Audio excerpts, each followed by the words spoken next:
योगी जो एक कमरे में जाते हैं जो बाहर से बंद होता है और जब दरवाजा खुलता है तो वहां कुछ नहीं होता।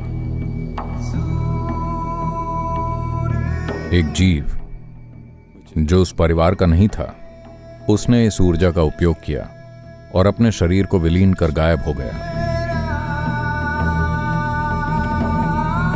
कोई भी व्यक्ति जिसने भूत शुद्धि प्राप्त कर ली है वो अपने शरीर को विलीन कर सकता है।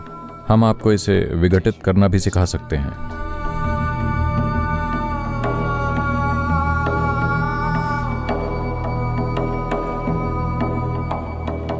आज शिवरात्रि है। 28 दिनों के इस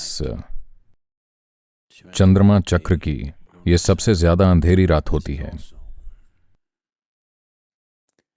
ये रात सिर्फ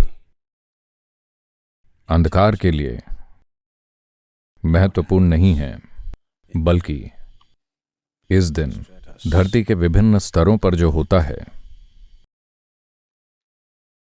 वो घटना भी अपना महत्व रखती है।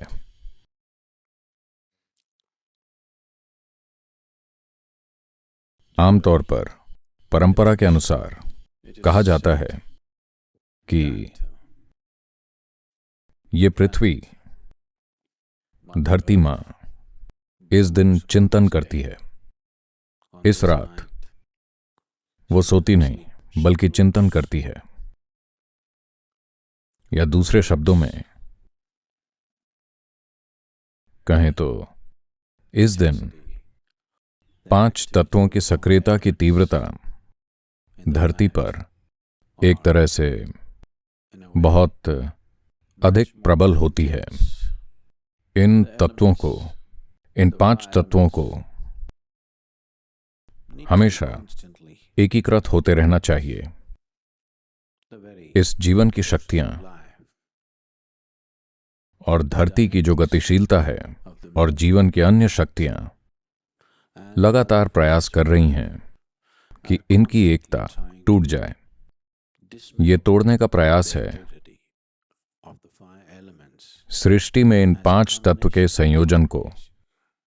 इसी रात को धरती मां खुद को एकीकृत करने की कोशिश करती है।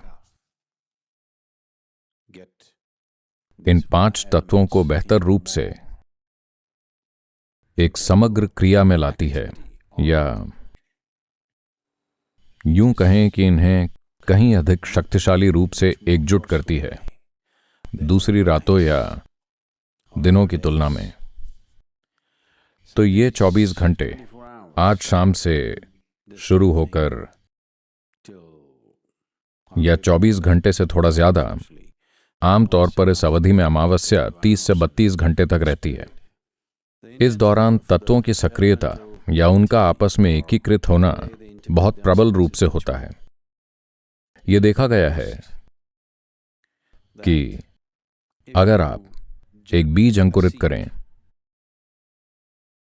नियंत्रित परिस्थितियों में चंद्रमास के अलग अलग दिनों में, तो इस दिन 24 घंटों के लिए अंकुरण की गति धीमी हो जाती है। पौधे का विकास इसलिए धीमा पड़ जाता है क्योंकि तत्व खुद के मेंटेनेंस में बिजी होते हैं। इस दिन वो पौधे के विकास में ज्यादा योगदान नहीं देते, क्योंकि मिट्टी और पूरी धरती खुद को एकीकृत करने में लगी होती है। ये एक अद्भुत प्राकृतिक प्रक्रिया है जो पृथ्वी पर हो रही है, और ये एक शानदार अवसर भी है एक जागरूक व्यक्ति के लिए कि वो इसका उपयोग अपने सिस्टम को एकीकृत करने के लिए करे, अपने शरीर में 5 तत्वों को एकीकृत करे। ये 5 तत्व आपके भीतर कैसे काम करते हैं, ये लगभग हर चीज को निर्धारित करेगा। शिव, जिन्हें भूतेश्वर कहा जाता है, उन्होंने भूत सिद्धि को प्राप्त किया था, यानी कि 5 तत्वों पर पूरी महारत होना। जो व्यक्ति भूत सिद्धि प्राप्त कर लेता है वो अपने शरीर को विलीन कर सकता है। आपने ऐसे योगियों के बारे में सुना होगा जो एक कमरे में जाते हैं जो बाहर से बंद होता है और जब दरवाजा खुलता है तो वहां कुछ नहीं होता। उस व्यक्ति का एक भी निशान नहीं मिलता। ऐसा नहीं है कि वो मर चुका है। आपको उसकी बॉडी नहीं मिलती, आपको उसकी राख नहीं मिलती, कुछ नहीं मिलता। वो बस गायब हो जाता है क्योंकि उसने अपने शारीरिक तंत्र को विलीन कर दिया है। तो जिसने 5 तत्वों पर महारत हासिल कर ली है, जिस व्यक्ति को भूत सिद्धि प्राप्त हो जाती है, वह न केवल अपने शरीर को एकीकृत कर सकता है बल्कि उसे विलीन भी कर सकता है। हाल ही में ऐसा हुआ, मैं उस जगह का नाम नहीं लेना चाहता क्योंकि फिर आप सभी वहां जाना शुरू कर देंगे। कुछ ऐसा हुआ कि